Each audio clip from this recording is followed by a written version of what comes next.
Super pumped to be joined by 2025 Grey Cup champion, now a member of the Cincinnati Bengals, receiver Dohnte Meyers. Dohnte, thanks for making some time for us here in Riderville. How's things going? It's going great, man. Thank you for having me. Pleasure to be on, man. And it's just been exciting couple of months for me. You've been a busy guy lately. Yeah, man. Been traveling, meeting new places, meeting new people. But champion for sure. Well, there's two things. So, Grey Cup champion, how does that sound to you? Perfect. Goal accomplished. And then member of the Cincinnati Bengals, how does that sound? And has that kind of sunk in yet? That's a nice ring to it, and honestly, it hasn't because I'm shifting into off season mode. Like of course signed. That's amazing. Happy to tell the family and everybody. That's kind of a fan that supports what I got going on. But now I'm into off season grind mode. So you have these the workouts shortly after the Grey Cup win. Take us through that. Like, does your agent set that up for you, and then you just kind of go wherever they tell you and line it up for you, or do you have to kind of So do some of that yourself? the teams kind of orchestrate how they want to go about the business. So they'll either call me or call the team and let me know, hey, we want you to come in this day.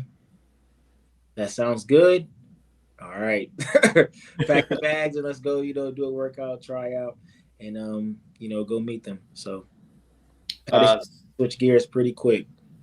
so then take us through one of those workouts. You had a handful of them. I think it was four or Mhm. five of them. Yeah. Is it kind of like a combine with the measurables, or how does that all work out?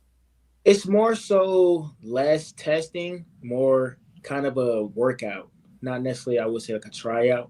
They'll kind of have you run routes or do a couple, team specific drills. And they more so just want to lay eyes on you and see kind of, their version of who you are. And then medicals and testing in regards to health measurements and stuff, things like that. So what was it about Dohnte Meyers that stuck out that made Cincinnati want to bring you in? Hey man, I guess they like what they saw, man. I just went out there try to put my best foot forward and passed. Uh, Pretty stacked receiving room down in Cincinnati. Jamar Chase, T. Higgins. Have you been doing any kind of like studying on them and what they're doing um, in games to kind of get to help your game at all? Well, honestly, those are household names, so I'm very familiar with their game. Familiar, I kind of watch some of their kind of off-season blogs in regards to off-season workouts and kind of who their trainers are. But I'm very familiar with the type of they players they are and what they put on the field. So I most definitely do look forward to gleaning from them and also learning from them day to day. Being in the same room for them because they have a success and they're a hell of receivers. Um, when you were told that or that the Bengals wanted to sign you, want to bring you in, sign that contract, Mhm. who was the first person you told? God. Okay, who was the second person you um, told? I call my dad. I call my dad. He's been pivotal in everything I have going on. And then I called my dad and told him to get my mother, um, to tell her to come here so I could tell them, but at the same time, but I called my dad first because he's better at picking up the phone. Mom wouldn't Yeah. pick up the call. Now sometimes her phone's on do not disturb, where she be cooking and she don't know where her phone's at or it's charging, But I know if I call my dad, he gonna pick up. She's busy doing mom things, right? Yeah, for sure, for sure. Dad's knowing he's waiting around like, okay, I know he's up there because they're close. They're very close involved in what I got going on. So my dad's like, all right, he's usually called me around this time. I'll make sure I'm available. So I was like, hey pops, tell mom to come here. I got some news. So And then were there some tears flowing in that conversation? on their end, it kind of didn't hit like for me. I was just more so like happy to share them, like to tell them the news, like share with them like this is what I'm doing now, and that all the hard work and all the how much you guys invested in me, like this is what it's becoming. I don't take it for granted. More so, I was just happy from that aspect. Like you guys gave it your all. I have the best parents in the world, so to tell them that I'm, going to be a NFL player and I actually just signed a contract. Like that's, dream come true. So then, what was the conversation like with Jeremy O'Day and Corey Mace? I Oh, that assume shortly after that, right? yeah, for sure. I got to tell them. And then also more so, they have been closely involved in the whole process, And then I feel like we have a good relationship, not only just as like uh co-workers and working in the same building, but on a personal level. And they were just happy for me, and they all root for me, want the best for me, and they honestly there for me, So to tell them, they're like, man, go do it, man. We rooting for you. We want you to, kill the opportunity and continue to, be yourself. Corey Mace, he had a good solid run there in the NFL as well. Has he given Mm-hmm. you any kind of advice about the league? Yeah, and he's be the hardest worker in the building, and just more so the chip on the shoulder that I kind of carried myself. He was like, don't ever let that go. That's something that that sticks with you, and it's gonna keep you there. So Have you had any kind of time to step back and have a day off since the end of the CFL season up until now? Maybe get better at some video games so you can beat your brother? honestly, I would say I kind of had a day for Thanksgiving, but I'm gonna take a vacation here pretty soon. I think around like February. I haven't had a chance to kind of like decompress and soak everything in, so I'll probably do that first week. I'll probably take a week vacation and then just kind of get on a beach somewhere. I haven't taken vacation like 3 or 4 years, so I'm gonna soak it all in, and then I guess it'll hit me there. Head somewhere down to the Caribbean then, or Yeah, somewhere in Mexico, some beach where it's hot and warm. definitely the opposite of Regina then, right? Oh yeah, because it's I know it's cold in Regina right now because I had to go up there last year in December and it was like -40. Oh Uh, man, it's like 1 degree outside. It's yeah, beautiful. yeah. That wind is up though. It's bad. The wind. I took my phone out to record a video and I thought my hand was gonna fall off. I was like, okay, well, I see why the season ends in November. Um, let's talk some Rider stuff here. Winning the Grey Cup, Yeah, that locker room party afterwards. We saw on TV the celebrations on the field. yeah. And now I've talked to Grey Cup champions in the past, and they leave this. There's a lot of scenes missing from their story, the locker room, and not a lot of stories do get told. But what was that party like in the locker room when you guys won? Uh, it was crazy. So for I'm one of the youngest guys on the team, and other guys, we have a lot of champions on our team. So, they've experienced this and they've kind of fought hard and long and, to get back to this moment. So, they're experienced partiers. For me, this is my first time winning. So I was ecstatic. And then also, it was just so much fun. Like, it was so many emotions of like joy, like, it's not sadness because it's over, but it's like, man, like relief, like the monkeys off our back. There was a lot of champagne going on. Like they were trying to get us to leave because we were there for so long. Because we had a team after party. It was just it was crazy. It was amazing. I'm not gonna lie. And then like to celebrate everybody you love, it was crazy. It was crazy. I think I had there's some pictures. My shirt was off. Like I don't think I had a shirt on for about a week and a half. It was crazy. It was insane. It was insane. You're reading my notes here because right after, what's the deal with the receivers when you guys came back for like 3 days? None of you guys had bro. They gave you guys shirts at the Grey Yep. Cup. You had shirts. Yep. Honestly, I think the shirt that I got, I gave to my parents because they came to the Grey Cup, and I was like, I don't need it. Like, I'll be fine. And then I don't know if it was.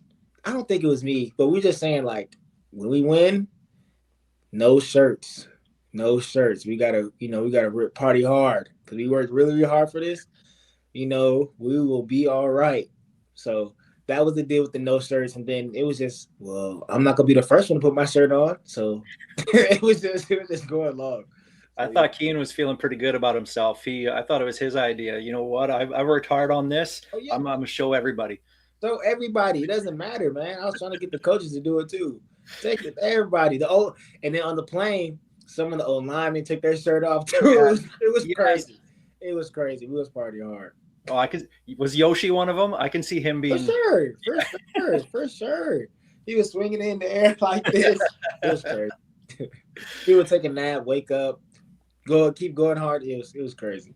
It was a real championship party. What would have happened if Mm-hmm. you guys had the Bombers locker room that night? Because you guys had you guys were in Manitoba Bison's locker Yeah, room. we were in a weight locker room. Yeah. Would they have needed to do some renovations if you guys would have had that room? Yeah, for sure. We most definitely would have took it up another notch. I don't think they would have been the protective kind of film in the background. I don't think we probably would have flooded it. Because we cleaned up and stuff after we finished partying, but the blood between them is a little different. So I don't want to say what we would have done, but I think it would have been another notch, another level going on. I love it. And then just especially with your guys' logo on their field winning, how nice was that? That was real nice, especially being in their stadium, the logo on the field, the confetti on the field, the green and white. Every time they, in the history, look at this, watch the film, they just know that's the green and white, man. And what I love about it, that is etched in history forever. So every time, when they want to do the history logs, you want to do a recap or memorabilia or, check a trip down memory lane, that's that history, green and white. So yeah, that was amazing. I love it. The game itself, you had the catch at the end of the first quarter. You guys were down 7-1. You kind of start getting the offense rolling there. It was your catch that kind of started setting everything up. And from then on, you guys were just rolling on offense.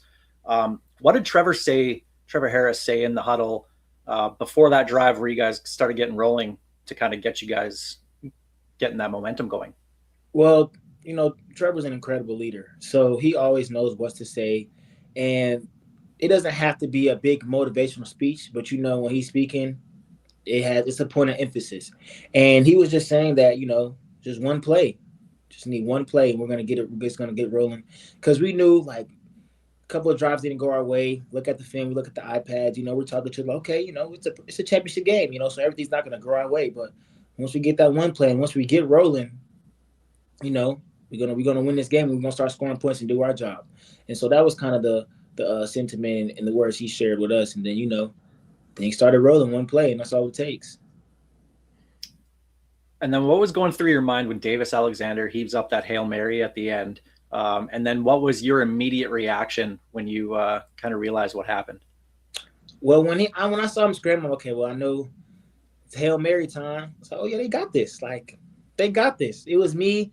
I'm trying to remember who was all on the bench.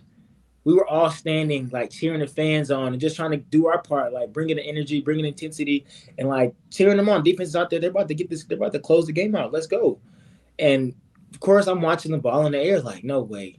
Like, no way. We're about to be Grey Cup champions. And as soon as the ball hit the ground, we jump off the bench, and I see. So I'm right next to Tommy and Chafe as they dump the Gatorade on Coach Mace. So I'm just like yo, like we did it, like we're really Grey Cup champions. And like I said, I've never won before, so to see the whole process and to be a part of it was just like, man, like we did it. Like that was a new emotion that I've never felt before of being a champion. We talk about it, you try to glean from people that have been it, but until you've experienced it yourself, you never really know for sure. So I was just in kind of not disbelief, but just in awe of like, this is what it is. We're champions. Like, this is what it means to be a champion. And then they got to get those, the interviews done and hand out the awards. You don't want that stuff. You want the great, like, come on, let's go. Let's get that great passed around. My biggest, I kind of thing I was looking forward to was the confetti, like the championship confetti, celebrating with your boys and seeing that confetti in the stadium, like especially because it's Winnipeg Stadium. But also, like, you see all the, like, growing up, especially being an athlete, you see all of the kind of storied videos of the confetti falling, all the teammates hugging, the camaraderie. Like, man, like, that's what I want to experience. And once that confetti started falling, I'm like, man, this is a family, this is a brotherhood, and we did it together. Look at the confetti. We're throwing confetti in the air, making snow angels with the confetti. It was just like, that was my favorite part of it. Other, of course, the Grey Cup hosting it, but I feel like the confetti just symbolized we're champions. Like, we have green and white snow falling in the air. This is what we wanted. Now, you guys don't get to that game without that dramatic West Final win against BC. Mm-hmm. You obviously have that huge catch at the end of the game, sets up Tommy Neal's touchdown. Take us to that final drive, or those final few minutes. You guys punt the ball with less than 2 minutes to go. Are you thinking, Coach, what are you doing here, man? Like, we got to score here. See, honestly, during that decision, I didn't second guess Coach Mace at all. Like, the trust in the team and then just in the whole environment is like, okay, if that's what you say, if that's a call, I'm gonna go execute it. I'm gonna do my part, and that's to follow instructions. So when it's time for us, like, we know we're gonna get an opportunity. I know I've played enough games to know that the final 3 minutes in the CFL, we're gonna get it. We're gonna get another chance. So the defense is gonna get a stop and get these 3 points, and we're gonna get our chance to do what we need to do. We didn't do it that drive. We didn't finish with a touchdown. That's fine. So when we go out on the 2 minute drill, that's something that we practice all the time. So we already know this is our opportunity. This is our moment. So once Trevor starts calling the plays and dialing it up and doing his thing, hey, we all know each play, one play at a time, we're gonna go score this touchdown. Like, Coach trusted in us that we will be in this position to go score. That's why he kicked the field goal. That's what that means. He trusts in us. He trusts in the defense. Let's show him why he trusts us and why we're gonna come out with this dub. Were you surprised that the BC Lions defense gave you that much room? No. It was more so just through film study. You kind of know that certain calls work for certain defenses. So you understand that, when they're in a certain defense, you kind of know which call is coming. So, that's the kind of chess match of football. It's like people ask, how is that open? Well, we know they're doing this, so we're going to try to do this. So, AJ Allen makes one of the plays of the year, stopping Nathan Rourke on that second down play. When you see that gave you guys the final drive, what was your first thought when Allen makes that hit and then everybody else just finishes wrapping up that tackle? It's like, that's what we needed. Let's go. Like, that's, for me, it was like, that's a team game. Like, they lead, like, there were so many things during that sequence that just show, like, we're a true family. That I feel like that was the opportunity to show, like, what we made up. We didn't jump on them early and score a lot of points.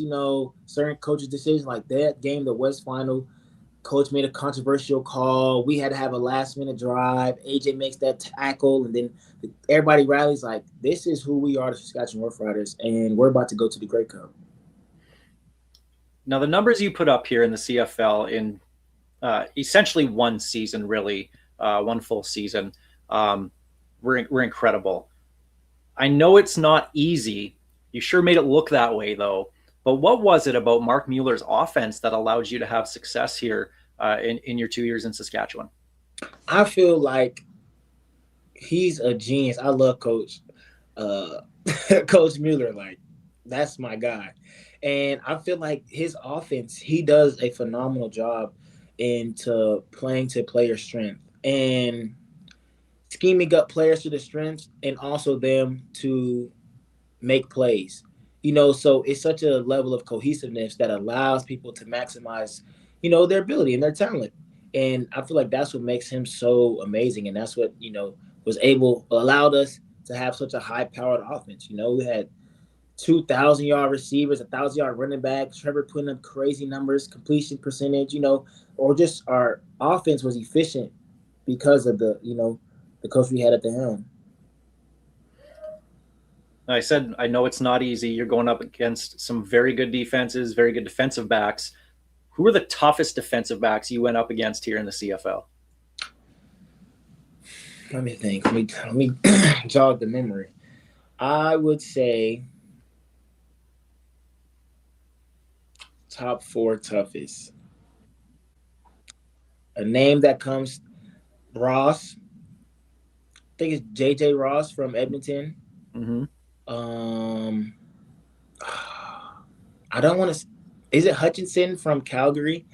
I think number 44. Okay. Uh, let me see. Let me see. This is a tough question. I would say Jamal Peters. Mm-hmm. Got one more. I got one more. Uh, oh, this is tough. It's tough. Cause I'm trying to think in the games, and I would say, ooh, that's tough. That's tough. It will have to be from the other corner at Calgary. I can't remember his name. Green, Yeah, Adrian Green. I yeah, think it's Adrian. yeah. Number 0. Yes. Yeah. I'm surprised you didn't mention the number 0 here. You went up against him in practice so much. That counts. Oh, I didn't. I was expecting Sags. Yeah, I would have named all of them because they've. I've got strapped a couple times, so I would name them for sure. They don't count. That's why I was Okay. thinking. I was like, okay, I'll take a Sags out because people don't know. I've known Marcus Sales for a little while, so me and him really like good work in practice. And me and Caesar were talking about this. Like our practices are so competitive. Like although before this year, me and Keyshawn weren't all stars, but we were practicing at a high level before. So the type of competition that's going on in practice isn't like this is an actual game, and we're also perfecting our craft. So we got Rose, CJ, uh, Marcus, you got TC, you got Nelson, Jackson. Like, there's so many guys back there that's tough. I would have named all 4 of our DBs for sure because I just think they gave me the toughest problem, especially going against them every day. It's Mm-hmm. not like I got to play them for 2 hours. I had to play them for 2 years, 3 times a week. So it gets real repetitive, it gets real competitive too. I got a two-part question for you here. What did you learn about yourself, the pro football player, from your 2 years here in Saskatchewan? And you said in regards to being a pro or just in general? As a pro, second part is kind of in Okay. general off the field. As a pro, I learned how to, I would say, perfect my craft for 18 weeks. So the knowledge I'm thinking of is like a baker. Like, okay, you can make a good cake, once a month, but all right, try making a cake. I'm not trying making 1,000 cakes, in a week. It's a whole different kind of expectation. And I feel like in the CFL, it's a long season. You go from camp all the way to it's 18 regular week season, and you got the playoffs, and there's only 9 teams. So, and we're one of them. So you play 8 multiple times. So I would say having to be consistent and perform at a high level week in, week out, especially going against the same opponents that kind of, have experience. It's like a fighter fighting the same fighter, once a week. It kind of gets hard. So I'll say that's what I learned for my game that I kind of appreciate having to experience.